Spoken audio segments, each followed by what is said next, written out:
আজকের ভিডিওর টপিক হলো আপনার অন রিজার্ভ চিনবেন কিভাবে।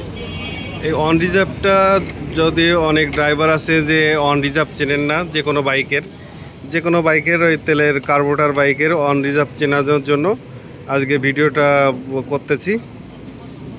এই ভিডিওই আজকে আপনাদের দেখাবো অন কোনটা আর রিজার্ভ কোনটা। এই দেখেন, এই যে এখানে কন্টেনার দেয়া আছে, এই কন্টেনারের নিচের দিকে কাটা আছে। দেখেন,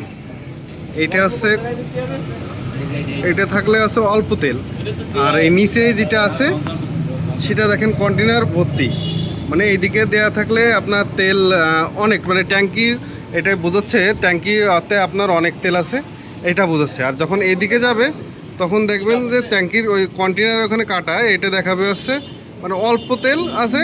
তখন আপনার তেল যে কোনো পাম্প থেকে নিয়ে নিতে হবে। এই জন্য এটা হচ্ছে অন আর রিজার্ভ।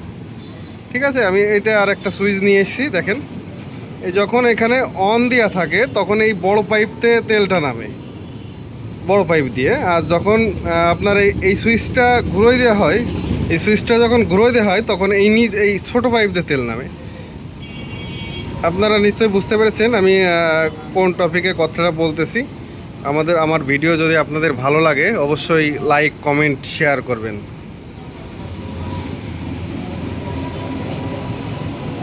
আবার দেখিয়ে দিচ্ছি, এই যে এইটা হচ্ছে রিজার্ভ।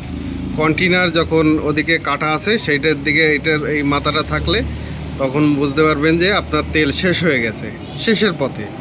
আর এদিকে যখন থাকবে তখন গাড়ি চলতে চলতে একটা পর্যায়ে আপনার গাড়ির ধাক্কা মারবে, তখন বুঝতে পারবেন যে গাড়িতে তেল শর্ট হয়ে গেছে।